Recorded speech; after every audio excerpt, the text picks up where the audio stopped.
following program was provided by an independent producer solely responsible for its content. The opinions expressed do not necessarily represent the views of this station, its staff, board of directors, or underwriters. Welcome to The People's View, a program dedicated to discussing local, state, and national issues and their effect on the American people. The People's View provides a platform for state representatives and national figures to present their viewpoint. Whether it's social, economic, or financial topics, you'll hear it on The People's View.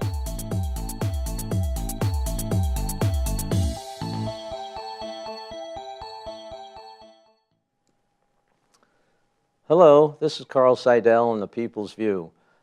This show was taped on June 4th, and one thing we wanted to do was do an interview up at the House, our state capitol.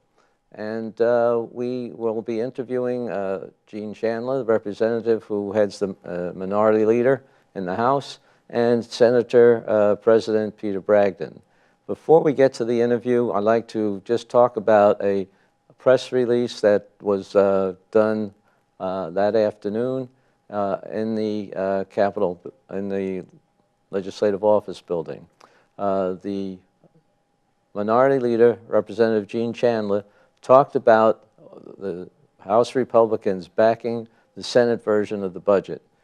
And they talked about basically why they were backing the Senate version of the budget.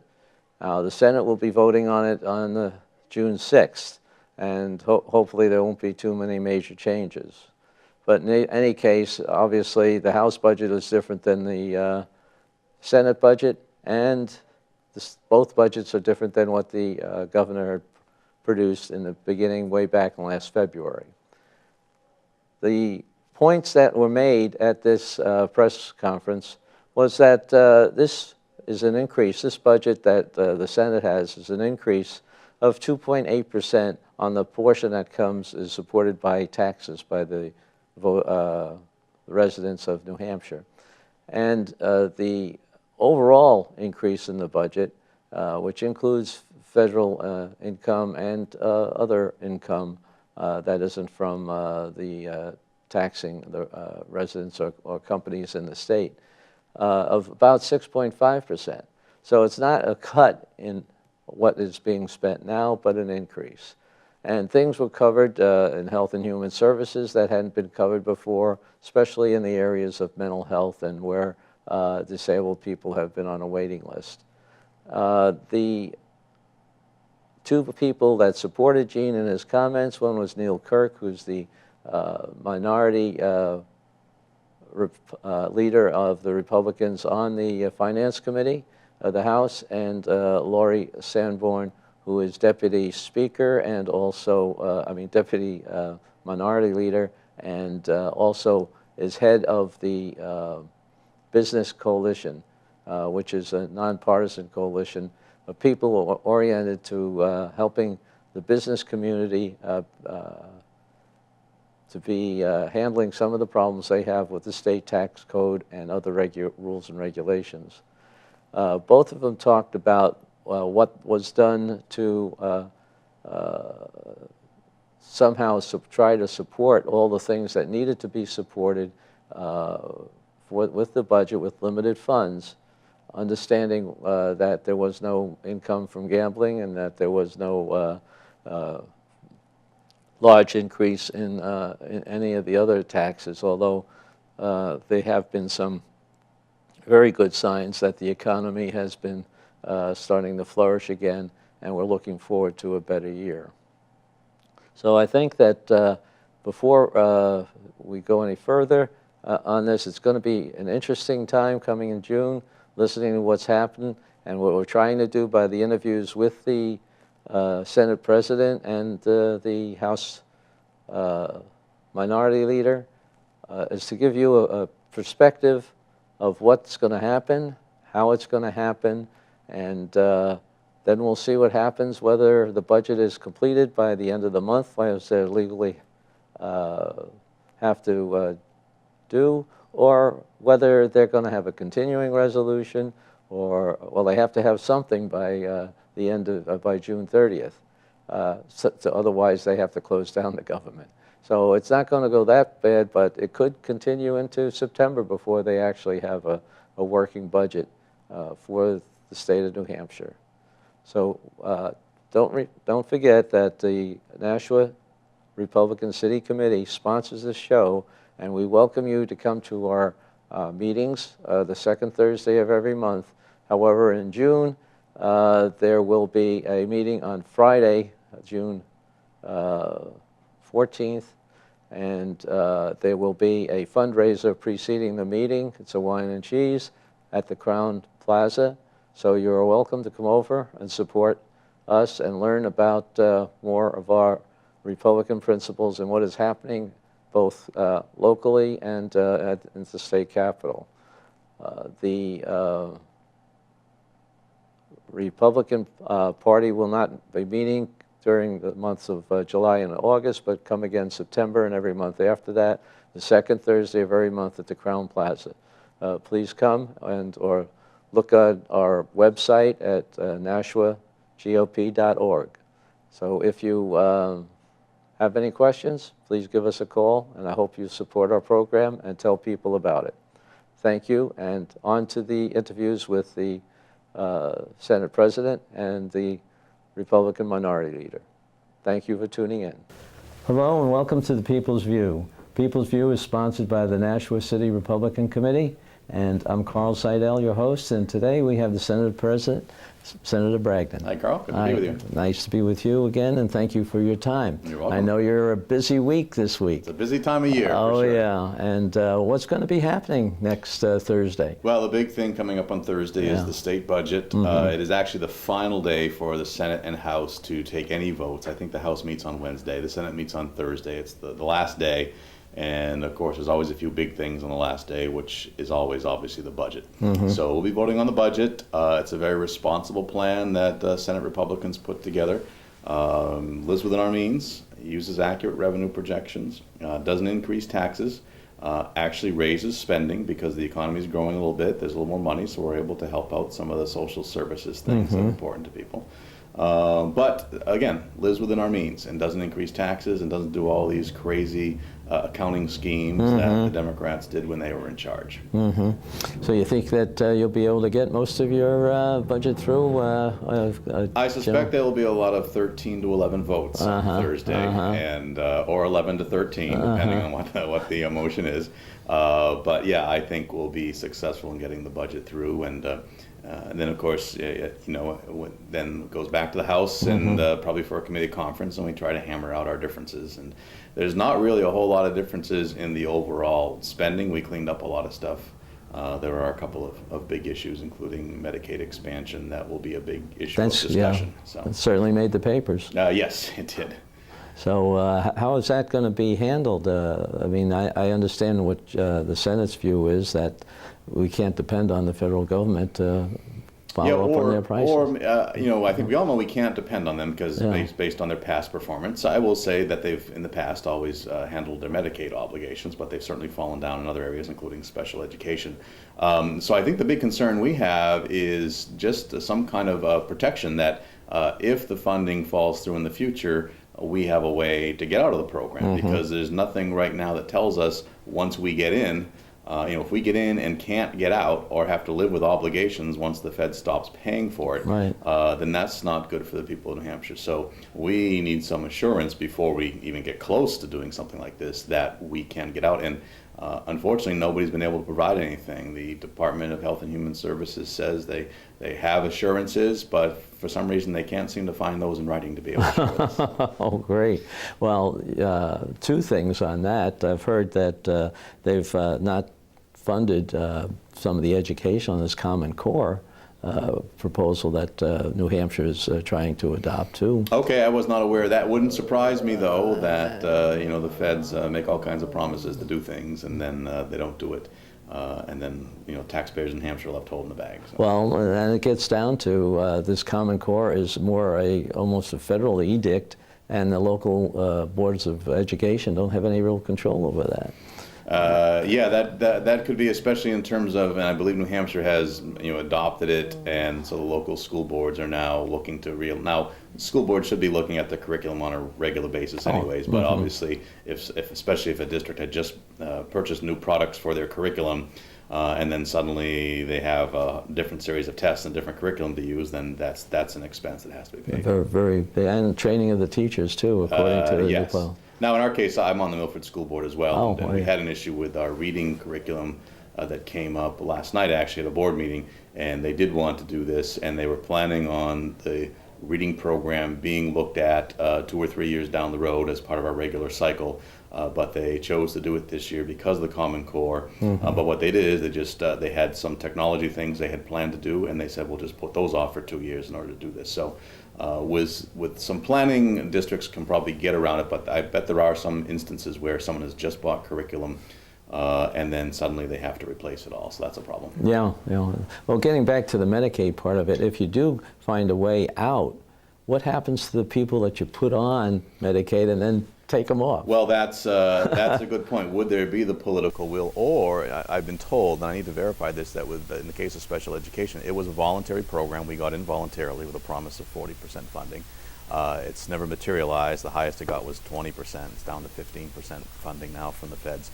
I've been told that we can voluntarily leave the special ed program, but since we've joined, there have been so many new federal regulations and so many precedents established by the services we've provided that if we get out, we'll probably end up in court and end up having to provide all the same services with no federal help whatsoever, and even the 15% they give at least is a little bit. So if the same holds true with Medicaid, that, we can get out, but so many precedents have been established that we have to make all the, and we're talking, 200, 300, close to $350 million per year for the state of New Hampshire. That's significant. That's a lot. Yep. It's hard to even So yeah, we're very concerned about the long-term impact, and from the perspective of the Senate Republicans, until we have a clearer idea, and our proposal then is to put together a bipartisan commission named by the Speaker, the President, and the Governor to look at these specific issues to see what works best for New Hampshire. For some states who have very generous Medicaid benefits, it actually is to their benefit to do Medicaid expansion because the feds are going to pay everything that they're already paying, and if the feds pull out, the state just pays what it was paying in the first place. But for states like New Hampshire, who would have to make up a lot, maybe there's a different way that we can do it that still helps provide services to those needs. Something comes up that's as good as the budget you worked on 2 years ago.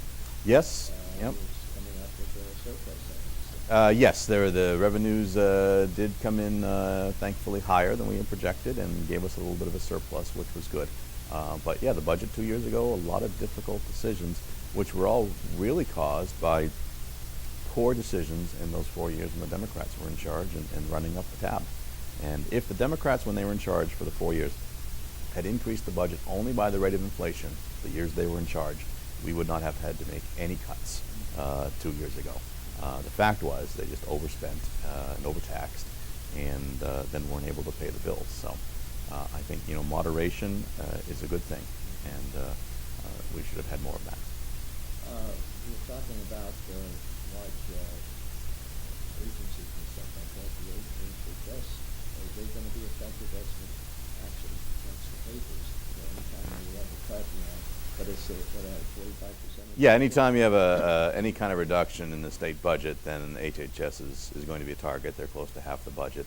And I will say that this current budget does not cut spending, it actually increases spending. But certainly it's a reduction over what the governor had initially proposed. Of course, she proposed her budget, using $80 million from revenue on illegal activities and couldn't get the bill passed to make them legal, and then some pie-in-the-sky revenue estimates. So it's certainly a reduction from where she was at, but it's a $300 million increase. Versus last year, about a 4% spread over the 2 years, so it's about within inflation. And so, but yeah, if there are cuts, then they tend to at least affect HHS to some degree because it's the largest state agency.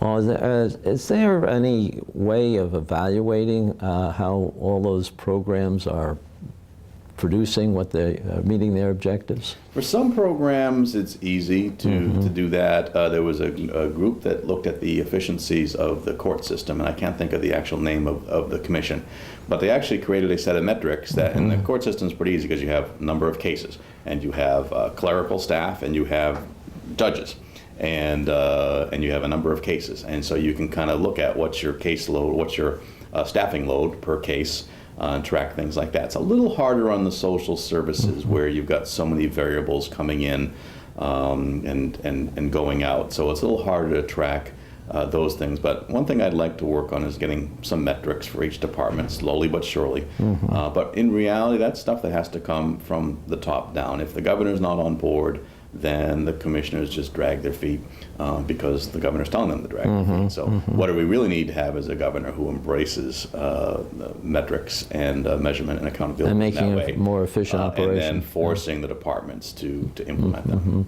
They have, I thought, a governor's committee looking into some of this stuff. So I got involved in it when I was working on the business regulations group.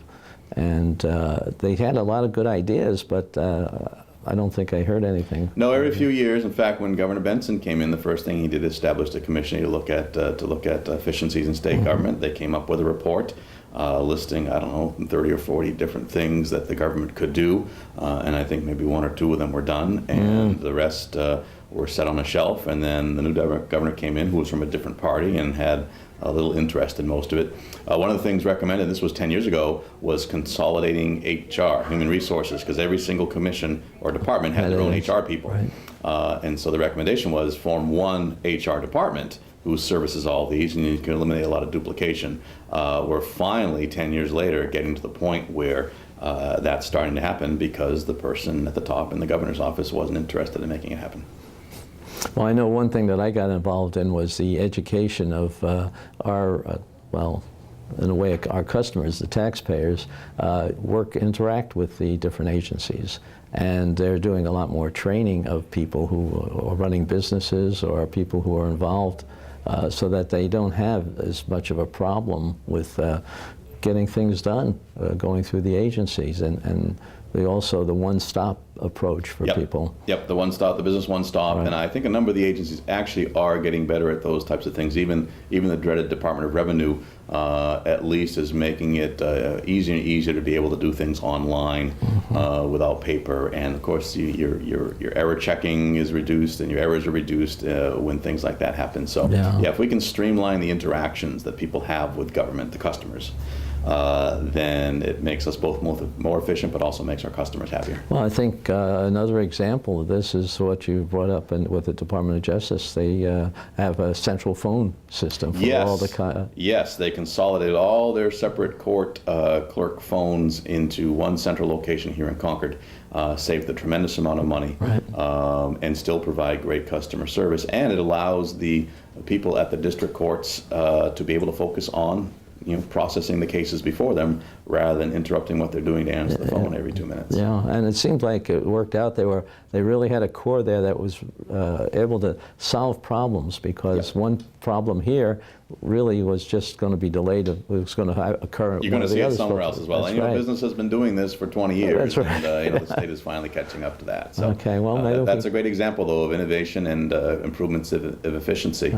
And I think that's going to be critical if you want to be able to spend money on all these other services. We need to be more efficient in the back office operations, as they call it. And evaluating some of the vendors too. That was one of the things that the smaller agencies really had no ability to do very easily.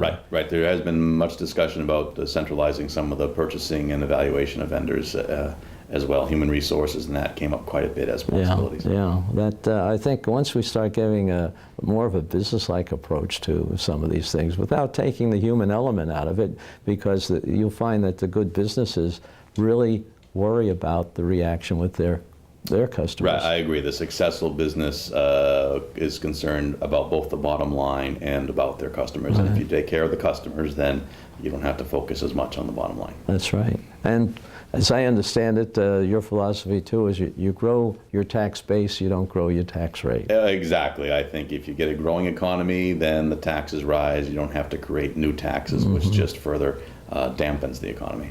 So the surplus that we're going to have this year, where do you want to see it go?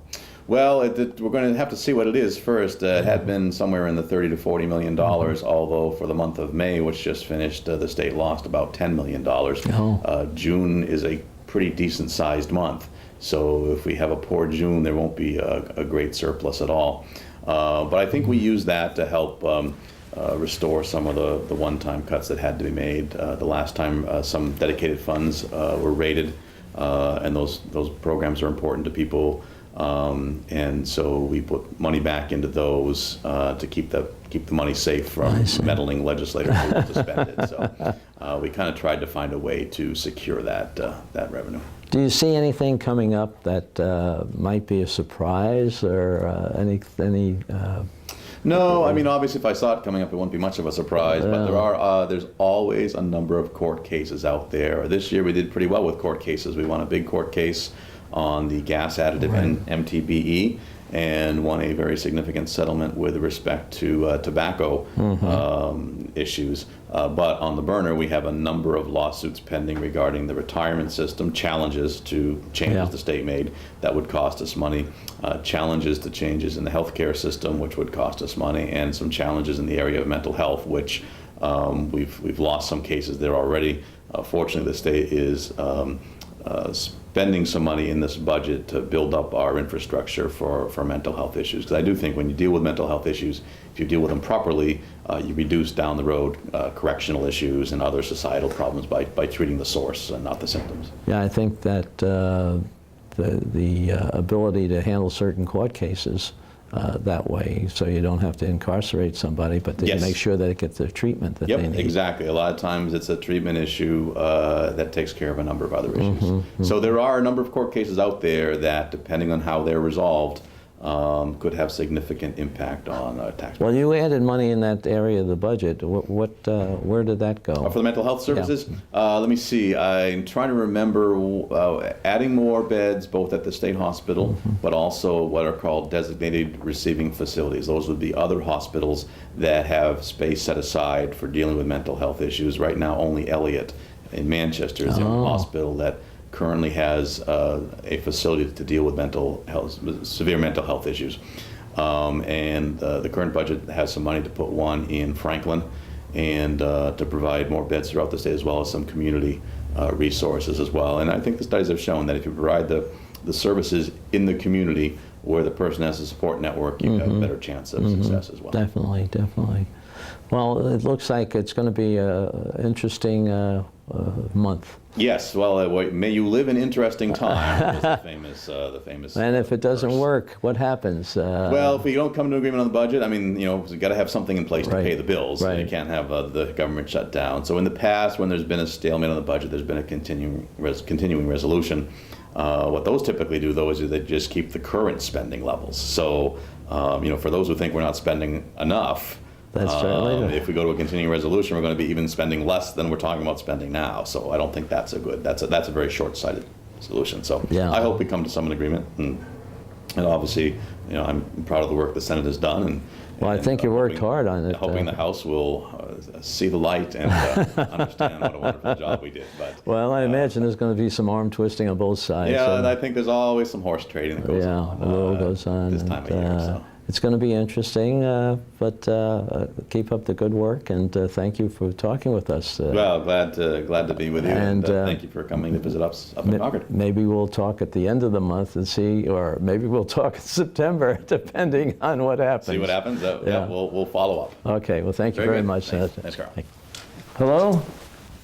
Welcome to People's View. I'm Carl Seidel, your host, and today we're taping our show in the Senate conference room in the state capitol. And our guest today is the Minority Leader, Representative Gene Chandler. Gene, thank you very much for interviewing this day. Glad to do it. We have a big agenda coming up now, huh? It'll be a busy month. It'll be a busy month, and there's a lot of things that are going on, I imagine. You've been around for quite a while. How many years have you been up here now? Well, one could certainly say too long, some people do, but I must be 30, Wow. starting my 31st year, maybe something like that. No kidding. I knew it was over 20, Yeah. but it's 30, huh? Yeah, That's pretty yeah, good. doesn't seem possible. You've run through a few examples of something like this, where you have one party in a majority in one house and the other party in the majority in the other. I've seen it both ways. Yeah. The House will be in the majority of Republicans and the Senate in the minority, and vice as it is now with the Senate Republicans in the majority, the House in the minority. I've seen the House and the Senate one party, and the governor obviously during the Shaheen time and Right. Bush times a lot of times. So I've seen the whole mix, I guess. Not quite as many as Ray Burton when he talks about serving with 11 governors. How many, I don't know. But I don't know, you're pushing him though, Yeah, anyway. right, I guess so. But no, it has been interesting in the past, and we've had budget stalemates before. Continuing resolutions. Whether that's what will happen this time, I don't know, but there's certainly a good chance that it may, because obviously there's quite a bit of difference between the House version of the budget and the Senate version of the budget. And a few years ago, in fact, it was the last, when I was Speaker, Governor Benson vetoed the budget. And we came back, we passed a continuing resolution, I guess, and then he vetoed something. And we actually came back, and what the House and Senate finally passed and he signed was actually a higher amount than what he vetoed. So that was a little different. That was a little different. Yeah, You think something like that might happen I don't again? know. Well, I'm sure that the governor would sign something higher. If she had a chance to. That's Yeah, true. right. That's true. So you just never know. Uh-huh. And I think the one thing that, and I don't want to talk, I mean, I don't mind talking about a continuing resolution, but just so people know, Yeah. if the House and the Senate can't by the last day of June agree on a budget, then an option is to pass a continuing resolution. And I use the word pass because some people think that's automatic, that just if you don't reach agreement, then you just go to a continuing resolution. But you have to pass You have that. to pass a level of that. Now, traditionally, it's usually been you pass the same level of funding that was in the prior budget. Well, that's easier said than done now because obviously it was a Republican budget 2 years Right. ago, and now it's the Democratic-controlled House, at least, which is probably reluctant. Now, on the other side, it's usually just through the summer, July and August, then you come back in September and work out the differences. So, but there's a whole problem. A whole problem there. And it involves shutting down state government. If you don't pass something, it creates an You have issue. to have something, yeah. You got to have something in Yeah. place. So just there's nothing. Do they say a continuing the same budget plus 1% or anything You like can that? anything like yeah, that. Anything could be cut at 1%, add 5. Anything's on the table. So. I see. So, but then you get into the same discussions that we're in now. Really. Right, The House right, Democrats right. want something higher than the Republican budget 2 years ago, and the Senate Democrats won't. So, I think somehow you reach some of the same stalemates. I think the positive thing is the continuing resolution, as I say, generally is for a shorter time period, so you're not locking yourself in for 2 years necessarily. So it'll be fun. It forces you to come back in September and have Right. something Yeah, a little and bit I more. say you could come back anytime, but traditionally you just have you pass something for a couple months and people cool off. And trust me, the talking still goes on during those. They might be having some conferences right here in this room Yeah, I expect they will. I suspect during they the will. summer and Yeah, September. Yeah, I suspect. Well, what part of the budget do you think, you have from a minority standpoint, you really didn't stand much of a chance to get your Right. point of view done in the House.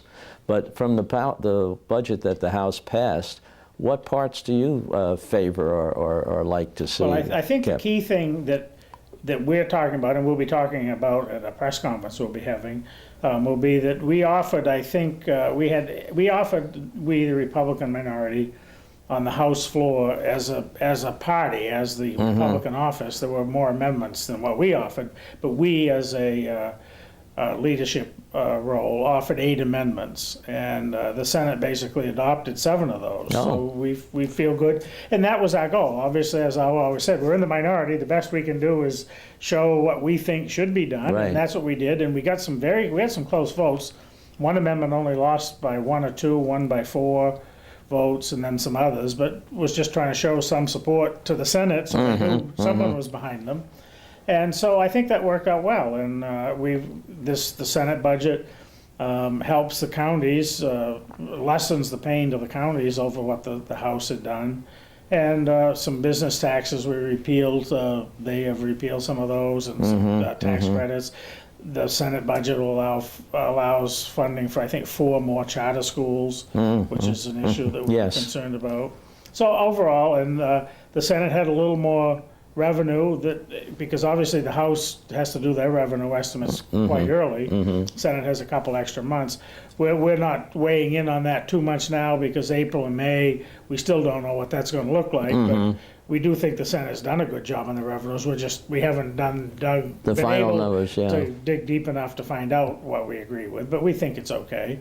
And so, generally speaking, we're very supportive of the Senate budget. And any budget, there's things you can nitpick and say, well, we don't like this, we don't like that. But as a package, it certainly So the Senate budget is really something that you'd like to see done. Yeah, but, yeah. As I said, even the things that we bit, might not agree with, we're not going to hang up on those, and we'll do what we can to try to pass it, certainly. Well, is there going to, so far you're talking about the income, are we going to have any excess, or are you going to have a surplus? Yeah, it looks like we will, actually, this year, have a surplus, could be as much as $40 million. That's another issue that we as Republicans need to get out and talk about a little more, because obviously it was the Republican budget that resulted in this $40 million, and the fact that we did realistic revenue estimates and adopted them, and the economy now is improving a little bit, and that's made the revenues go up a little. And I'm pleased with that budget. All the naysayers, of course, had all the bad things to say about it. We cut this, cut that, and did all those things. But the fact of the matter is, we lived within our means and produced what is somewhere around a 40 and maybe a little more $1 million surplus, which is going to be very helpful when we start the next budget. Well, that's true. Are you looking to put any of that in a reserve fund, or are you going to be able to just increase your overall spending? Well, some of that will go in the rainy day fund, I'm sure. And I don't know how much the Senate used or didn't use that. I don't know. But it's good to have it there to be available anyway. My understanding is that the increase in spending is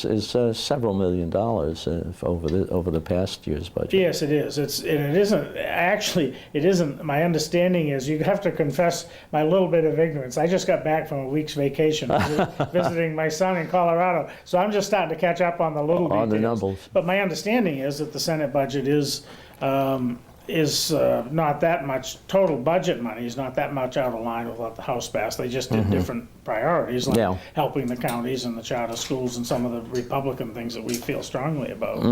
And hopefully that'll be accepted.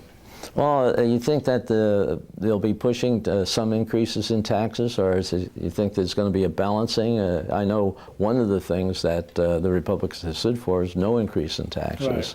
You think that stands is that part of the compromise, or? I don't, I doubt it. I can't speak for the Senate, but they've not shown any willingness to increase taxes at all, and they've been very clear about that, whether it be the gas tax. Or the cigarette tax. They came out and the cigarette tax was another one of our amendments that we put forth in the House and they adopted. And just speaking briefly about that, if I may, if that's okay, part of our reasoning all along was with the cigarette tax, yes, there is an amount of money you actually raise by the cigarette tax, but more importantly, or in our mind, is the amount of money that out-of-state people, when they come buy the cigarettes, spend on other things. It was okay to point out, well, it didn't bring in as much as we thought. Okay, fine.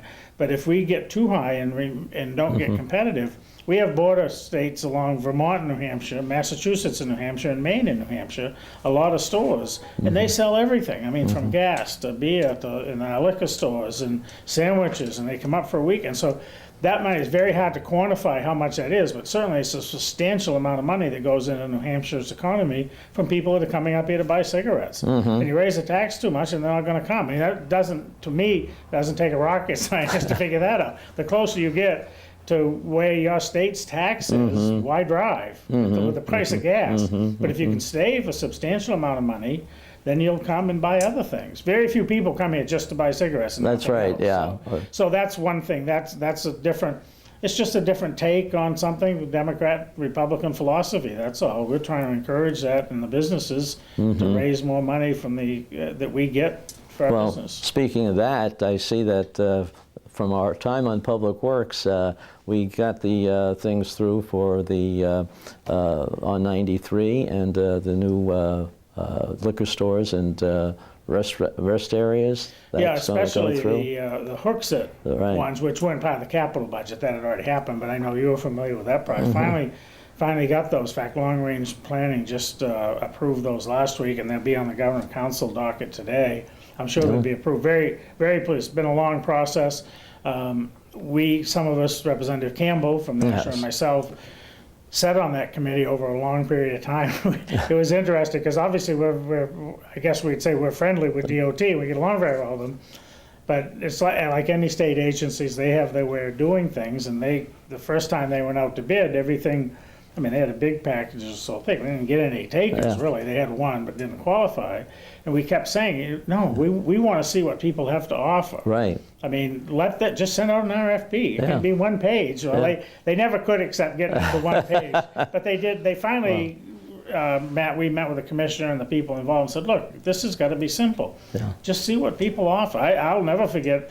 I keep referring to it. 10 years is probably 20 or 25 years ago. The bridge in the state of Maine, over in Wiscasset, Maine, was done basically on a design build, an RFP. Flatirons company out of Denver, or Boulder, Colorado, Denver, I guess, submitted a proposal. That DOT asked for proposals. They submitted one. I think that it was like a 30 or 40% less cost than what they had estimated. Really? And a far superior design. And it just shows if you let private enterprise use their ingenuity to come up with a proposal. And boy, when the public sees these rest areas in Hooksett, it's just a great thing. People may know it's the local people that are doing it. That are doing it, yes. Alex Ray from the Common Man and Rusty McClear from in at Mills Falls and Meredith. And it's just a beautiful set of buildings. It just really looks like New Hampshire. Good. So that's one of the best projects, as it turned out, I think, that we'll have.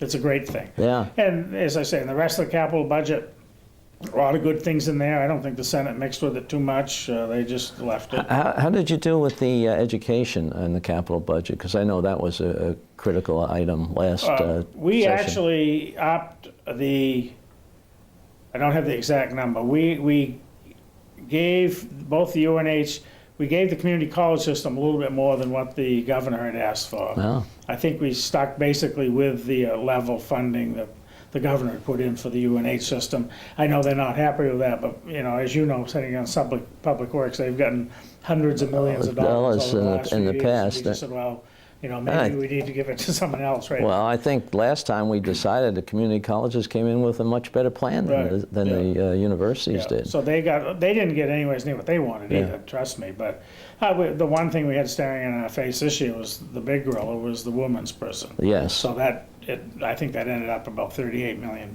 So when you have one project at $38 million, It doesn't leave too much left now. spread around, Our state doesn't have anywhere near the level of capital improvements that it probably needs, but Well, no, but the one thing about New Hampshire has been, and I commend everyone through the budget process, because it's, as you know, it's very, very easy to bond money. People say, well, that's not real money. Hey, go spend it. In other states... And the interest rate's cheap now. That's what they say. True, yeah. But other states, specifically like New York, even to a point Maine, a lot of states in this country have just almost come to bankruptcy because their bonded debt is so high they can't pay it back. Everyone, you got to pay it back. It's easy to borrow it. So, but we've been very fortunate to keep a reined-in spending amount. Treasurer, whoever the treasurer's been over the years, has always been very good to work with and give us an amount to stick with, and we very I remember that, yes. have not gone over it. And obviously, when I was chairman for years, I tried to stay well under it. Even I didn't even want to get close. And we're definitely under where we could be. No question, we're in good shape. My only concern now is it doesn't leave us much room for an emergency. If you had a big something, because we self-insure things and buildings, if you had a catastrophic event that took 20 or 30 or 40 million dollars, that would bump us up high. We still could manage it, but it would be much higher than where we should be. But other than that, we're in good shape that way. So, yep.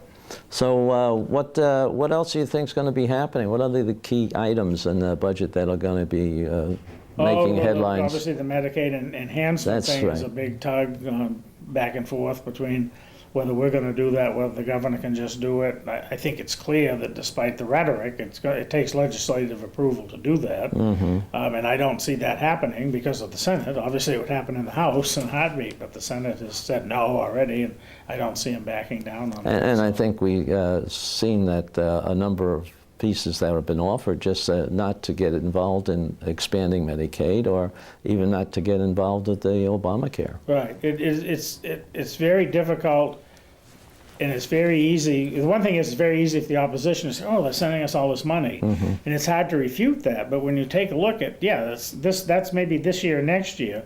May only be this year. There's no guarantee you get it the second time, even though it's promised. Certainly the federal government, I don't think there's anyone out there that doesn't agree that the federal government is not the best person for keeping its promises on spending money. Definitely. And I know it's some people think it's a worn-out phrase, but you have to only look at special education funding, which the government has never yet met what they said they were going to do. And that's been, what, 20 years, 25 years? They still haven't.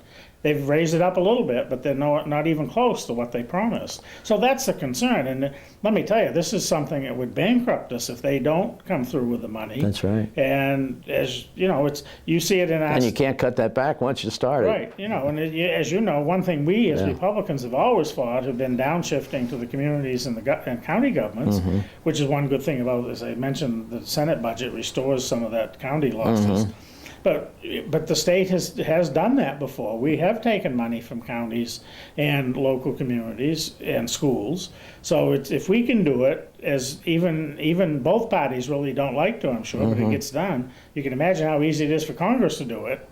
So, well, you know. They're doing that. You talked about education with this Common Core stuff that the state signed on for, but are we going to get the money to support that? Right, I don't know. I mean, they say we have, but who knows?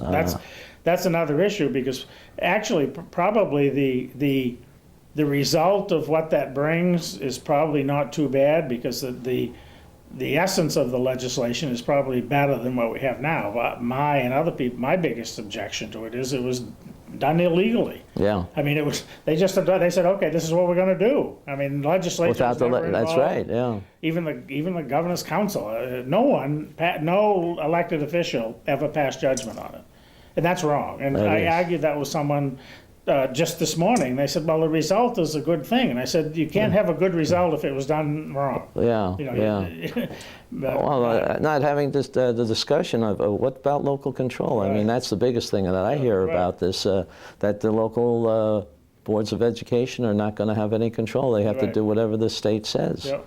And I don't know whether that's going to be addressed in the future legislation or not. I hope so, but who knows? You know? Yeah, that's a big, and that's going to be costly, because it's another taking one system, which has been in place for at least, what, 8 years or 9 years, and try to switch over to a whole nother system. And they talk about training and all sorts of things. There is an amendment that's going to be offered, which even the Republicans are supporting on the Education Committee, and which would make the bill quite a bit better. I assume most Republicans will probably still oppose it anyway, but at least hopefully we get the amendment adopted, so when it does pass, it'll at least be in a better version, I guess. So, well, I hope so. It's still not good, but... I guess I'm not sure how that affects the charter schools. You said that there's more money in for other charter schools. From what I've seen, and especially for the Academy of Science and Design in Nashua, it's an excellent school. I mean, there's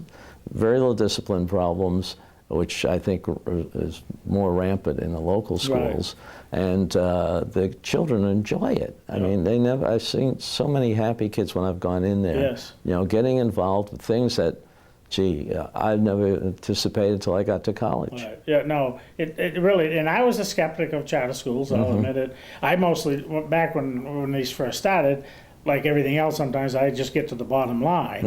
And I was just looking at financially, because people kept saying, well, we'll have a charter school and save the local school district's money. Yeah. I said, well, if you have one grade, you might, but if you open a charter school and you take 3 kids out of every class through 1 through 8, you're not going to save any money, because you can't reduce any teachers for that amount. Yeah. But now I see that they're really doing a good job too, and it isn't any more costly to the local folks. And in some instances, if they do, I know like up, and I think the one in North Concord, I hate to misspeak on that exactly, but I think they may just have like 2 or 3 grades.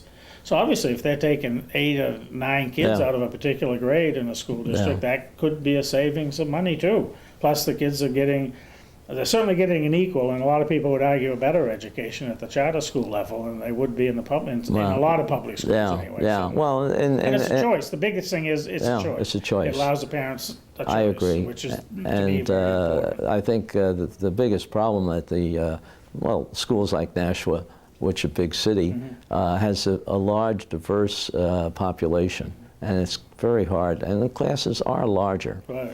I mean, if you take 2 or 3 out, they might be able to handle the rest of them a lot better. Yeah. But that's something that I like choice. I like choice. And I went to a very large high school, and they gave us a lot of choice within that because it was large enough to be able to do that, have different level classes, more or less. Yeah. No, I think that's, once again, another thing we applaud the Senate for at least.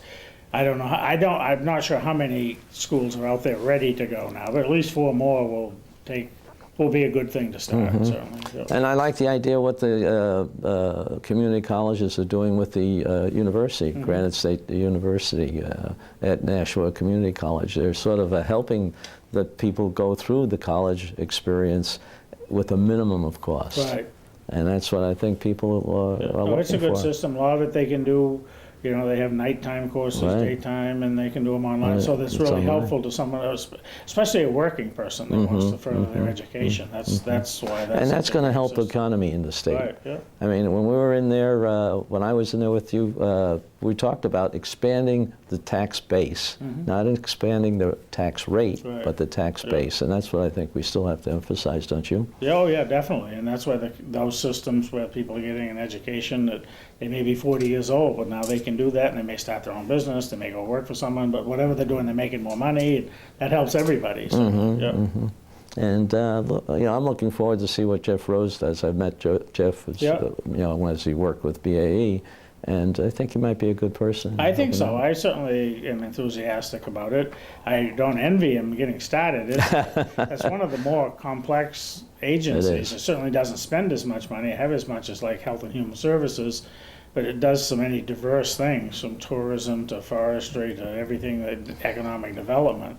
So there's a lot to get your arms around when you first start out. So, but I think he'll be very capable and will do a good job. Good, good. Well, As long as he Gina. doesn't just focus on Nashua, you know. No, I don't think so. I think he has a bigger perspective than that. Yeah. But I think we've run out of time, and I think that I enjoyed very much talking with you. We're going to have to do this anytime. maybe at the end of June. Yeah. We'll see what the result is and see how we can see what's coming ahead. Yeah. No, I appreciate the opportunity, and hope people get some knowledge, a little bit anyway, and see what's going on. So, thanks. Well, thank you very much. And thank you for listening in. This program is sponsored by the Nashua Republican City Committee. And if you want to find out more about us, go to nashuagop.org. Thank you very much for listening. And thank you, Gene. Thanks. I appreciate it.